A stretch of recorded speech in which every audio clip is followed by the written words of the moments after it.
Welcome back to Houston, Texas, Family YMCA. Dave Vincent alongside David Fink. Good interview there with Charlie Shanks after his win just a few minutes ago from with Andy Nett there, who jumped off the court after that loss, Dave, and just exited the building as quickly as possible.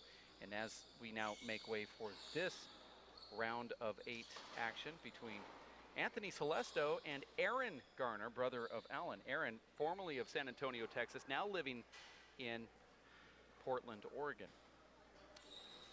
Our referee is Emmett Pichotte. He will be calling this one. The winner of this match will go up against Nadi Alvarado. Dave, you'd have to say that it's a little lopsided to see what really could be the final of Charlie Shanks and Alan Garner in the bottom bracket.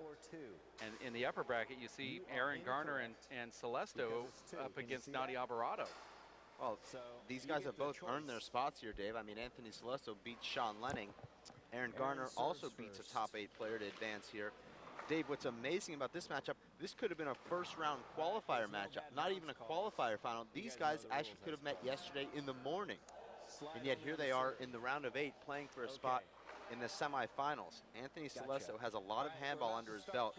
Remember, Aaron Garner, Dave, has won all 3 of his matches pretty easily. He won his first qualifier match 25-2 over Dustin Van Brunt, 25-17 over Victor Perez.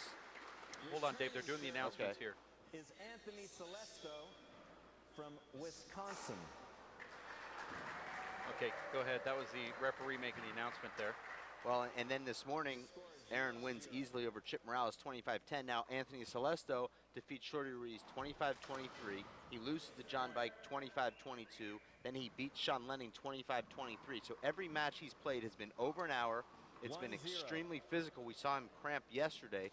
He says he's a lot more hydrated here today. Well, Dave, I'm going to just tell you now, it's not going to be a 2-point game here. Unfortunately, I like Anthony, but I just really don't see that happening with Aaron Garner here, who I believe will keep him in the low teens. So now you're like a psychic predictor here? Or? 0-1. Well, I did win the bracket contest, the June Jubilee. With correctly one bracket buster, and all of a sudden, you know, you're I won addicted. the June Jubilee. Side out.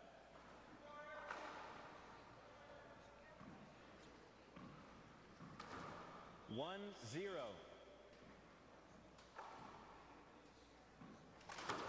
I believe, Dave, Aaron Garner, the strongest physically athlete left in this draw, and I include his brother. Aaron is ferociously strong. And I don't just mean, Dave, lifting weights. The shots he's able to hit because of his strength are absolutely incredible. You'll see some of them here today. Right there's an example of how he's just able to use amazing power and not have his feet in the right spot. This is literally, Dave, a welterweight taking on a heavyweight. I flew into San Antonio a few years ago and stayed at Jim Garner's house, and can't even remember what it was that I was there for, to be honest. I think we were looking at potential pro stop locations, and Aaron was in town, played 9 points with him, and I felt like I did a couple rounds with Mike Tyson. Yeah. It's just the constant pressure and the heaviness of his ball. And that beautiful corner kill from Anthony Selestow. Anthony Selestow, Dave, is a scrapper, and he's been in the court with nearly all the top guys, Dave, so he won't be intimidated. Remember, Dave, a couple years ago, the first time we ever saw Anthony, he and his brother nearly defeated Luis Moreno and Tommy Little in Las Vegas, lost that match 11-10. He's not intimidated by the big names. Beat Sean Lenning here today. He's been within a couple of points of qualifying against top-level players. 2-1.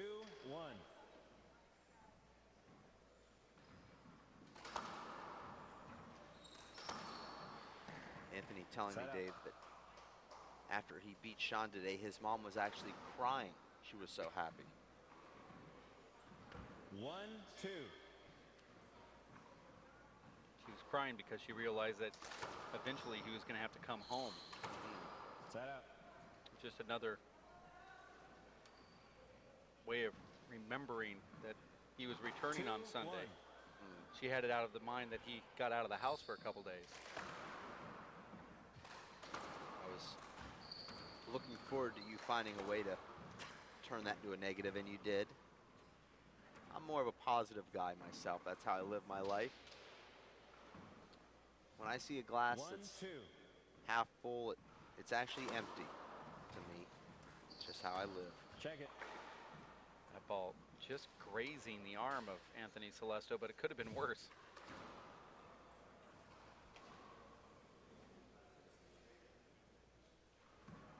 Anthony Selestow, one of the nice guys in handball.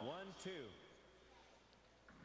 You read that interview, Dave, with Flash, John Robles. He said the guys are too nice now in the game, the top players. And I think you can say nice guy about virtually every guy on the tour now. Maybe not so in the old days, Dave, but it's a very friendly group. There's another point for Aaron Garner. 3-1. Short.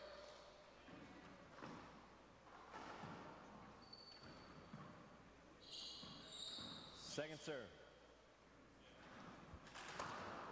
Our referee, Emmett Pichot, doing a very good job here.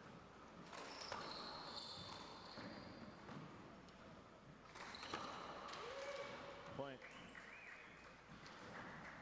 Aaron Garner told me today on video that he has made it a goal to be named into Seattle. He said that is something he's striving for. He wants to be one of the elite players, and he does want to be up there playing alongside his brother, but not necessarily playing his brother. He said, I'll take the draw that I'm given. I don't purposely want to draw my brother's name. He said, I just take whatever happens, happens. You see a lot of players out there that want to show their older brothers that they can compete with them. Aaron is basically saying that I don't want to be that guy. Point. First time I just want to play whoever's there, and I believe a timeout's being called by Double A Ron.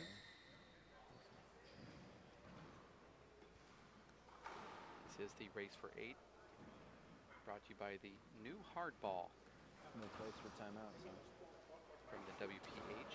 The R48 Pro 2 season is underway, but the R48 Pro handball is available for purchase. If you like the hardball, if you played with those handballs from the past, there it is.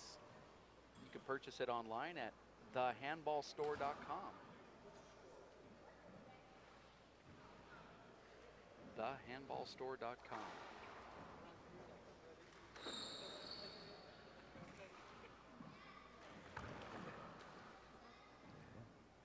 There's only been 2 broken balls in this tournament, and both of them came at the expense of the guy holding it right now. Hold it. Aaron Garner broke both of them. 6-1.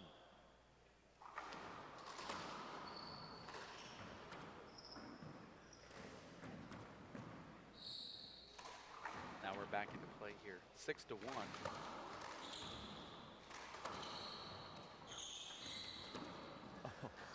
Just a little flip up there, kill shot from Anthony Selestow. And Dave, I think you're rooming with Anthony here on the road. 1-6. And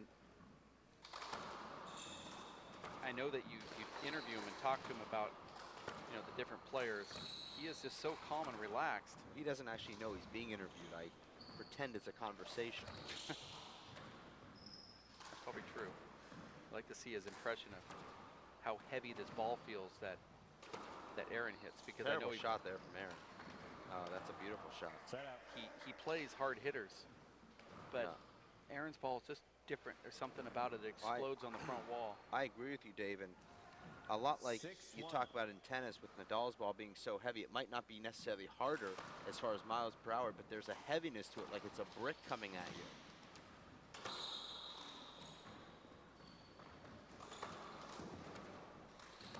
Oh, good shot there from Aaron. And 2 rallies in a row, Aaron's had huge front wall, back wall setups that he didn't put away, but eventually won the rally. 7-1.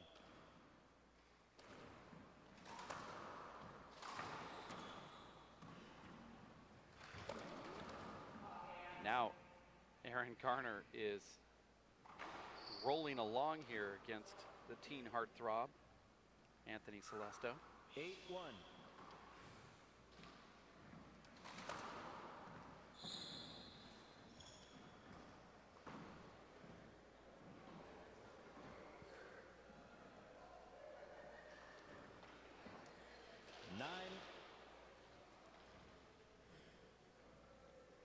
9-1. And Dave, will this be the last webcasted match of the evening?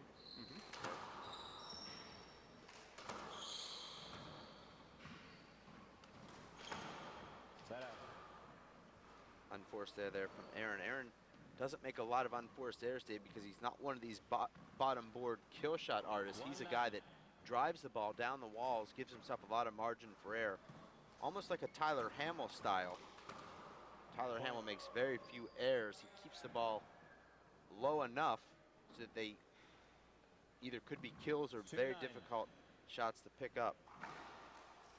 It's a one-game match at 25. Win by 2, halftime at 15.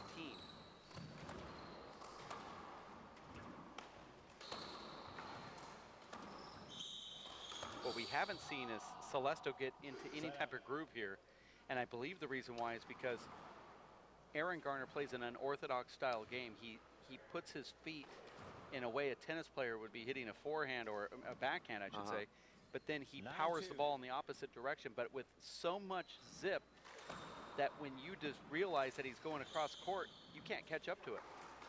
He's also you see right there, his feet are completely backwards. I know that the play was over there, but okay, I'll accept. Well, that's where Aaron's strength comes into play, Dave, because he's able to hit those open stance tennis type swings really well because he has so much upper body strength in his shoulders and his chest. There was a replay there, Dave. That's because they hit that cone in the middle of the court. There is that court hinder there. All right. The WPH plays all bad bounces, but this is quite different. You saw it today. Did you hit it in one of your matches? No, I didn't. Actually, the ball never went to the ceiling in my match. I bet you like that. Yeah. Well, it went up there. You see Dave Aaron Garner just becoming more and more comfortable with every match. I mean, he started off against Vic Perez very tight, very nervous. Once he got over that hump, he dominated Victor Perez. Today against Chip, he was very comfortable. And now, Dave, he looks like he's just playing his weekly tip-around practice match. I mean, he's just completely in a groove. He told me that he's played guys up in the Pacific Northwest, and there's some good players up there. He's beating them 5 and 4 consistently. We're not going to name names, but does it rhyme with Fassner? I don't know if Jeff Kastner plays handball anymore. Oh, I didn't. I was just saying, does it rhyme with Fassner? Like I just brought up Jeff Kastner. Oh, no, I wasn't thinking about anybody with the last name Kastner. Oh. Aaron served that? I just want to know who it rhymed with. Since you're not naming names. And there's another free point for Aaron Garner. Maybe my prediction has some legs. 13-2. Looks like it's got some long legs. Wow, there's one of those power dives. 14-2, I think Anthony believes it's halftime. Anthony just saving the spot there. Now Anthony has become a cheerleader for Aaron Garner. If you can't beat him, cheer for him? Is that right? Okay. I'd like to see Anthony go up to the roof. Well, the problem is that Aaron Garner's got a tremendous roof game. I believe David Aaron Garner will have a very good shot against Nadi Alvarado tomorrow. 14-2.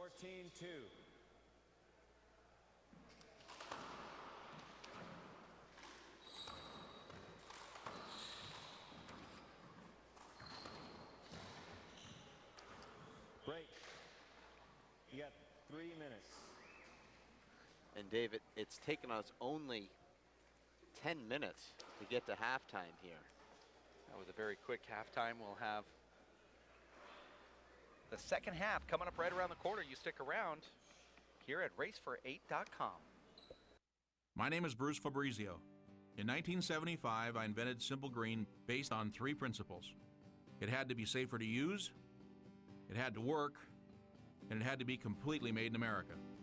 From generation to generation, Simple Green has been cleaning everything from car engines and tools to kitchen counters and floors.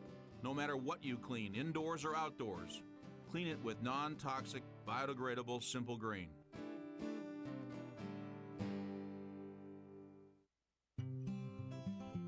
NFC, AFC, offensive linemen, defensive tackles, quarterbacks, and cornerbacks are all living united to ensure the academic success of millions of kids in our communities all the way to graduation day. But that won't happen without you. So take the pledge at unitedway.org. Make a difference in the life of a child. Suit up like your favorite NFL players and become a volunteer reader, tutor, or mentor with United Way. It's Timothy Green's first day at school. What's in there? He's about to fall over. Anything he might need. There's a box of tissues on the bottom and some Band-Aids. There's a whole first aid kit, actually. Mom, I can handle it from here. You don't have to be perfect Have a great day. That's too much pressure. Have the day you have. to be a perfect parent. There are two people in the world who want you more than anything. They'll make some mistakes, but they will love you more than you can ever imagine. There are thousands of children in foster care who will take you just as you are.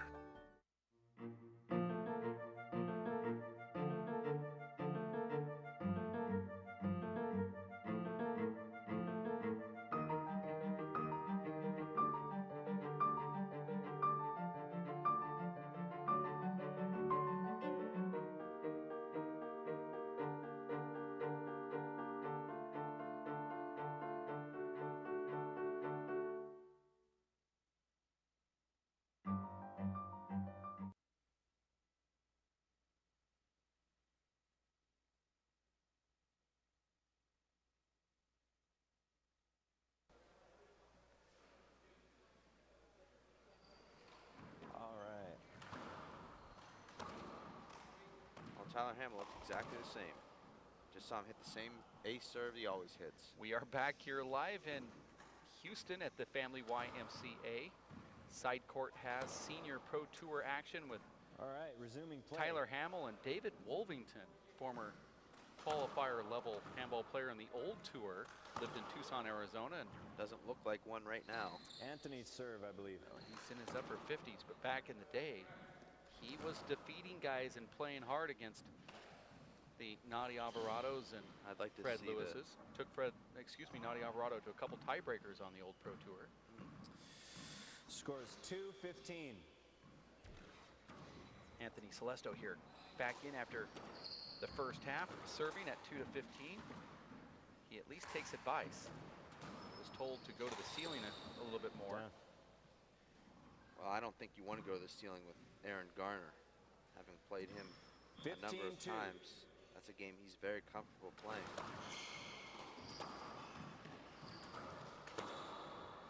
Well, that is a game that he's comfortable playing too, the setup off the back wall. Well, that's a 16-2. confidence shot there for Aaron, taking a left hand and drilling it 2 inches high. He's really feeling good right now. A lot of people don't realize this, but that last Dave Chapman instructional DVD featured Aaron Garner as his model. I thought it just featured how to throw the ball overhand. No, the second DVD featured Aaron Garner. 2-16. Those two. Well, Aaron also does some modeling for Abercrombie and Fitch, so you'll have to be more specific. He's built actually quite a book. Little contact, no call from the referee. No look up from Anthony Selestow. 16-2. And there's a side out, 16-2 with Garner serving. Don't get this confused with brother Alan Garner, who's been a perennial top 3 pro for the last 7 years.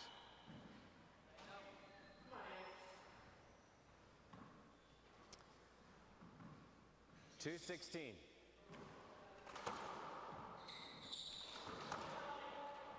Check it. That ball clipped the pocket of Selestow on the way to the front wall.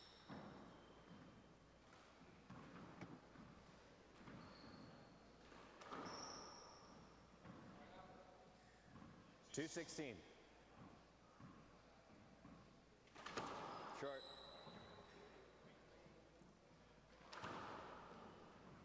Second serve.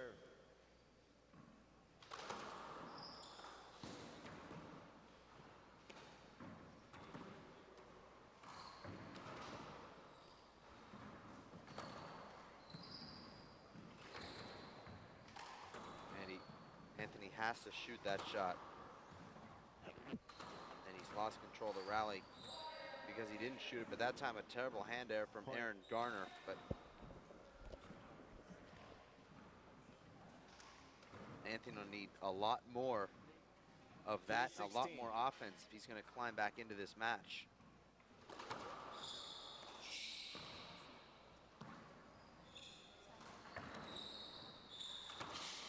Certainly don't want to take any credit from Aaron Garner, who's playing just phenomenal handball. And that's one of the greatest shots that you'll ever see, a backhanded flip into the right corner from Anthony Selestow. But Anthony Selestow has to be feeling the effects of 3 really hard matches. And just check out this amazing pickup and re-kill. Back of his fingers, Dave. You see that Aaron was asking him if he got that ball too. 5-16. Short. Second serve.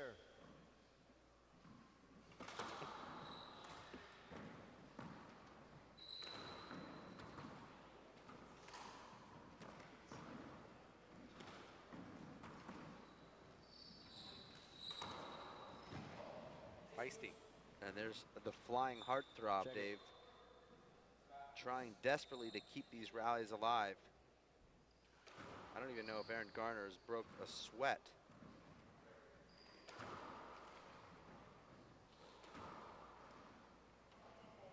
Aaron Garner was so elated yesterday when he qualified for the first time on the Pro Tour, earning his blue jersey. He just, that look on his face, his dad was here to watch it, and he said specifically it meant more to him having his dad here to see it too. You know, he goes, I could have won this, which was great, but then having my dad here to see me win it, it was really, and my brother. Well, it was touching, and you know, the first guy to greet him when he walked through the door was his dad. He gave him a big bear hug. Really a great moment. I mean, this is, Dave, a father-son sport here on the Race for 8 tour. Virtually every guy, Dave, in this event was taught to play by his dad. 17-5. The only exceptions are a couple of the ranked players right now. Luis Moreno and Abraham Montijo and Victor Espinosa, all coming from the ESTA Kids program. And they're the only 3 on the whole ranking. 5-17.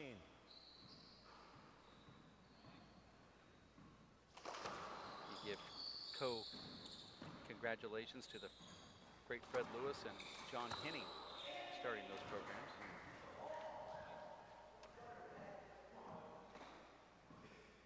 17-5.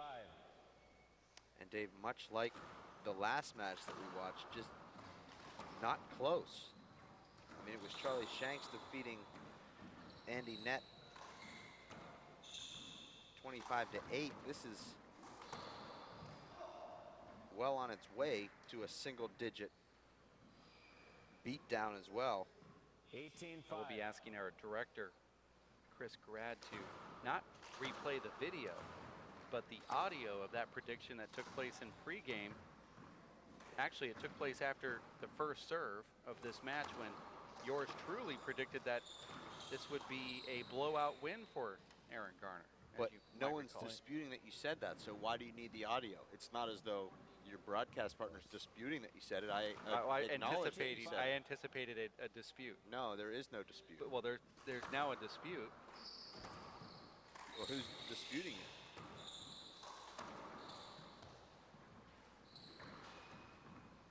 I'm not saying you're disputing the facts, I'm just saying you're disputing. No, I'm agreeing with you. You did say that. Okay. So there's no dispute? No. Okay. Hence, no need to go to the audio. Anthony, with a terrible miss, stood straight up trying to shoot the right corner there. I mean, if you might recall, I talked about the June Jubilee bracket. I don't remember you didn't dispute that either. So you're saying you won a bracket contest? Yes. I don't remember you talking about that. Maybe we will need to go to that audio. So now you're disputing it. Well, there's a dispute. I'm not disputing that you predicted this outcome but we'll have to actually get Matt Stamp's confirmation that you won that June Jubilee. I'd like to see that either on your Facebook wall or on your Twitter page. I'm all about Twitter now. Okay. I know you and Matt collaborate frequently.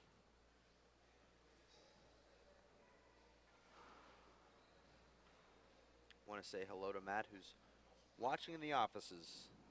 Lovely Tucson, Arizona. Enjoying the handball and promoting the sport at the same time. Score here is 21-5. It's a one-game match, 2:25. You have to win by 2, but it doesn't look like we're going to get into that win by 2 thing here with Anthony Selestow. As Aaron Garner just has too much power and too much strength right now. 21-5. Aaron Garner has actually already been etched in, Dave, to the wooden scorecard. 22-5. Could you find Ashley for me?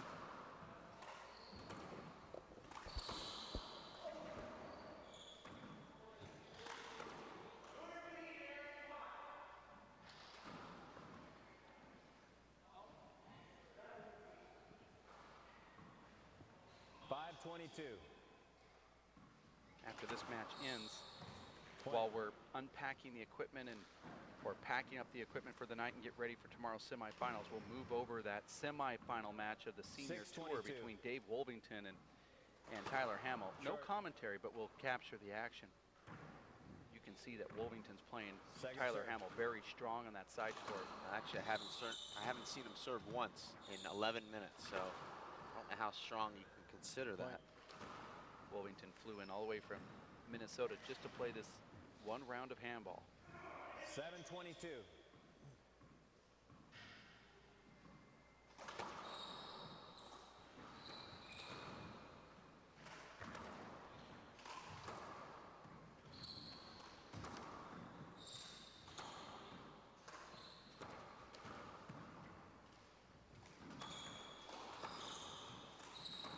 Let's just say, Dave, that Dave Wolvington is Skip.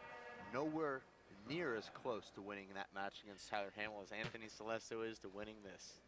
22-7. Is it a bad sign when they don't have a referee? Fortunately for Dave, there is halftime in that match, so he does get to serve. 23-7.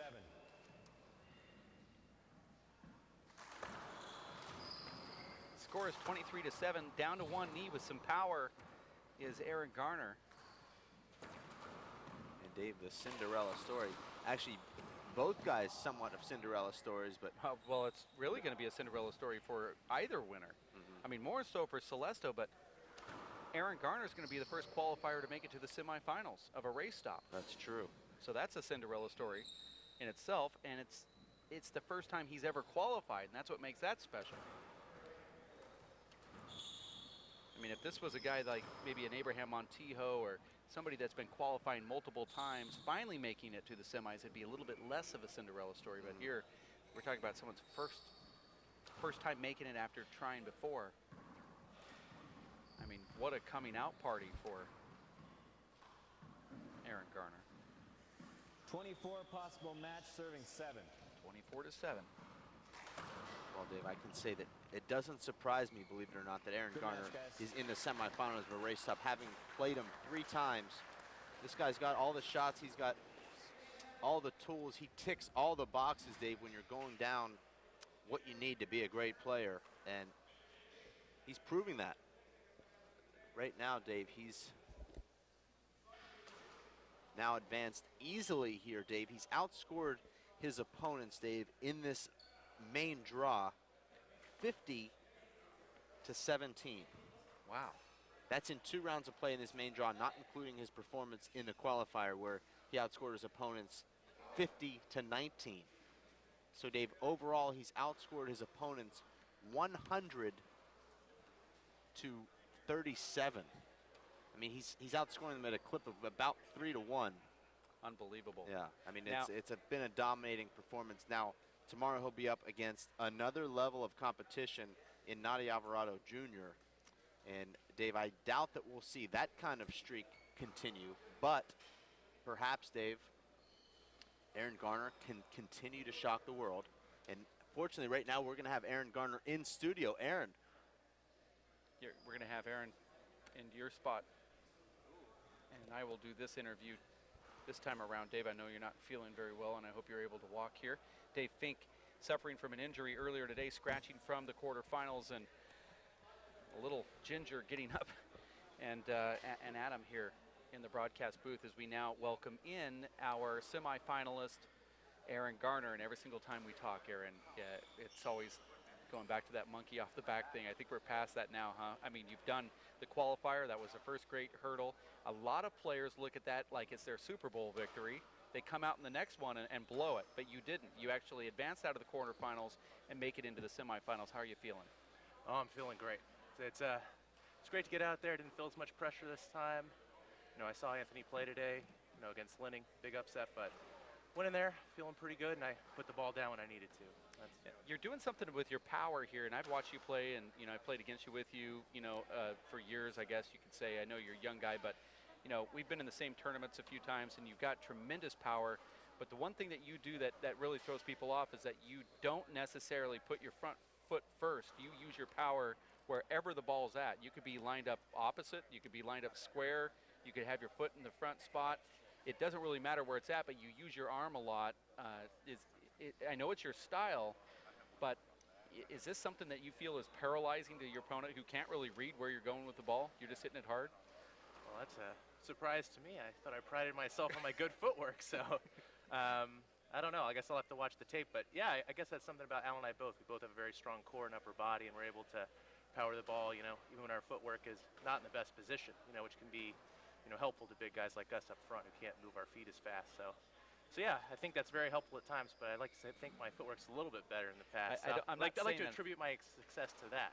Yeah, I'm not saying that your footwork isn't in the proper spot, but there are times when you're playing guys that are hard hitters that'll blast a ball at you. And what I'm saying is, you can stay where you're at, where others can't do that. Others will stay in their position and paddle, but you can use your upper body core to actually drive real hard shots. We saw Alan do this yesterday. You did it earlier today, where you're diving down to one knee, but you're hitting a ball about 80 to 85 miles an hour with a fist punch or whatever it is. I mean, they're creative shots in their own way, but that's just your style. So, you know, not saying that your footwork is bad. It's just that, you know, you're playing against some hard hitters out there, and you're able to turn those hard shots back into your very own hard shots. And it's really a testament to how quick your hands are and how strong your body is. Talk about that body. We talk about, you know, the fact that you were an ultimate fighter, or you tried to at least get into that field. Is that something that you practice, you train in ultimate fighting, MMA style boxing? Yeah, I did a lot more submission wrestling and jiu-jitsu, basically without a gi for a while, but I kind of gave that up recently. I wanted to put more time into handball. I feel like I was kind of split between the two, and I'm actually planning on doing handball through the handball season, then going back to jiu-jitsu, you know, in the summer when the handball season's over. But yeah, I do that, and I actually do a lot of out-of-court training with Dave Steinberg. We have our own little routine, lots of lunges. And that's attribute more of my body work to that, more so than my jiu-jitsu past. But so tell me about that. Is that you feel that is the reason why your game is elevated, is because of the extreme conditioning? Absolutely. No, I mean, we have a whole routine we do for shoulders, you know, to keep our shoulders tight, keep them healthy. And then the main thing is I put a 40-pound weight on my back, and I do about 160 lunges. You know, fast reps, trying to breathe out on each time I lunge down, and it really helps the explosive strength, and it really helps your legs. My legs do not get tired anymore in big tournaments. And I also hear rumors that Brady does a ton of lunges as well whenever he's training. So, you know, just getting my legs in great shape, getting my core in shape, doing a lot of ball work, doing a lot of I guess a lot of running stairs is also, and doing a lot of explosive footwork drills as well. It's really helping my footwork a lot, and I don't feel tired right now. I feel great, and I think whenever I was playing Fink at Nationals, you know, after that match, the recovery time is just much faster. I feel great. Now, Fink was talking about how you've dominated, and it's probably due to the amazing conditioning that you do have right now with your body. But he mentioned that in the qualifier, you were something like 58 and 19 in points scored against your opponents. And here so far in the main draw, you're something like 57 and 14, really dominating these players so far in the main draw, the top 16. You're going to go into the semifinals tomorrow. It looked like it'll be about 11 o'clock in the morning, 12 o'clock, something like that, against Nadi Alvarado here Central Time. Nadi Alvarado is that consummate pro. He has a little bit of gamesmanship that's built into his game. He tries to get into your head. Acts like he doesn't respect you, but even though he really does. Any of that stuff get to you? How are you going to prepare for him, and what are we looking forward to for tomorrow? Well, I think the big thing is not to let it get to you and stand up, for what you saw on the court. And whenever I played Nadi, I haven't really experienced that, probably because he's blown me out each time. But but I think I'll be able to stand up, for myself if I feel like he's kind of abusing a situation or something. And I have no problem talking back to him if necessary. But I think for the most part, whenever we played each other, it's been pretty gentlemanly. Even though I have seen it on the court when he's played other opponents, specifically Sean Lenning. So. Right. Yeah, there's certain opponents that he seems to be, on edge with, a little bit quicker, has a shorter fuse with certain opponents like a Luis Moreno or a Sean Lenning. But those players are the ones that are probably better than him, and he has to be that way. But you're certainly going to go up against a guy who's been on the Pro Tour for 20 years. He's 40 years old now, but you can't take him lightly because you saw what he did earlier in his match where he just completely dominated it. Emmett Pachot in certain stretches of that match, even though it was somewhat close at the end. There was a 18-2 run that Nadi had, and he's able to do that with that strong serve. How, back in Portland, Oregon, did you prepare for returning some of those amazing serves that you're going to see against a guy like Nadi Alvarado? Well, I haven't had a way to prepare for that, basically. But I think the big thing with Nadi when I have played him in the past is try to take it on each serve, and I actually have had good success returning his serve, just focusing very much so on each serve, trying to punch it to the ceiling even when it doesn't seem like that's a good option, and then trying to get into that front court as quickly as possible afterwards. So I think that's the big thing, is just trying to punch to the ceiling when possible and just see what happens. Now, I know you're going to go and ice down and you're going to get ready for this match tomorrow, and you have pre-game prep service to do here from now until then. But really quickly, just tell me what the vibe is back home with Mom Allison and Dad Jim watching, and here locally, and your brother Alex, I'm sure, knows about what you're doing, as well as what your brother Alan is doing as well. What's going on at home right now? Oh, I'm getting a ton of texts and tons of Facebook posts, basically people saying, congratulations, they're happy I'm doing well. So that's very nice. Everyone's been very supportive, and the nice thing is no one's like super surprised that this is happening. People are like, well, it's about time. This is great. This is happening. And yeah, I think that's kind of the vibe that most people that have talked to me have said, well, yeah, we kind of expected this maybe a couple years ago. Do you feel like that maybe that you could have broke through a couple years ago with this same thing, or is this new focus really what's driving you? I think this is actually something new. I mean, I went to the LA qualifier last year, got knocked out by Emmett, and I don't feel like I really played well. So I think just coming and being around these tournaments more often, actually having the opportunities, the big thing. I don't feel as nervous. I'm not working myself up too much before matching it and gassed out early. So yeah, I feel like this is the perfect timing, and I don't think this could have happened 2 years ago. It definitely would not have happened. It definitely wouldn't have happened a year ago. This is perfect timing right now. Well, that perfect time is going to be tomorrow in late morning, as Aaron Garner, making a name for himself now, no longer being called the brother of, will be up against Nadi Alvarado in the semifinals. The first time on the race season, first time ever in our history that we've had a qualifier go on to the semifinals at a race stop. Now, the pre-race stop featured Armando Ortiz, who did go on to face your brother in the quarterfinals and defeated him, and then lost in a tiebreaker in the semis against Nadi Alvarado. So that was the only other time it happened. It was actually in the pre-race season. But you are the first one to ever do it officially in the race for 8. So congratulations on your play up to this point, but it's not the Super Bowl. Today's win wasn't the Super Bowl. Tomorrow you can make that your Super Bowl. Absolutely. I think I would like to have an all-Garner final in the end. That'd be great. We'd love to see it, and it's great to see you once again behind the camera. I think we've had you on multiple times. Every win seems like it's a new milestone, and so hopefully tomorrow will be another one of these little sessions that we're having here. So congratulations. Hopefully. Aaron Garner from San Antonio, Texas, via Portland, Oregon, for his success in this tournament, as he will go up against Nadi Alvarado. That other semifinal will be Charlie Shanks and his opponent. You remember who that is? Charlie? Charlie Shanks, I think he's playing Allen, but he already beat Oh, him. yeah, your brother. Sorry. Yeah, he's playing Allen tomorrow. Oh, yeah, you know who that is. Okay, right. that's going to be tomorrow as well. We'll say goodbye for tonight for Aaron Garner, Dave Fink, Linda Manning, Chris Garad, and Lolita Vincent, as well as Ashley Moeller. My name is Dave Vincent. Thanks for tuning in to racefor8.com. See you tomorrow.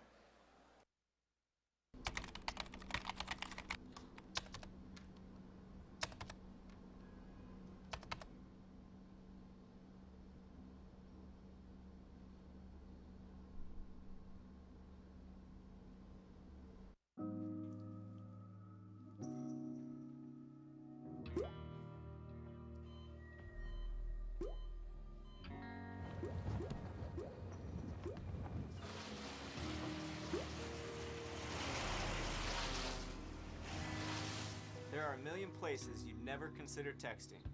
So why would you do it while driving? Leave risky driving to the professionals. Stop the texts, and together we can stop the wrecks.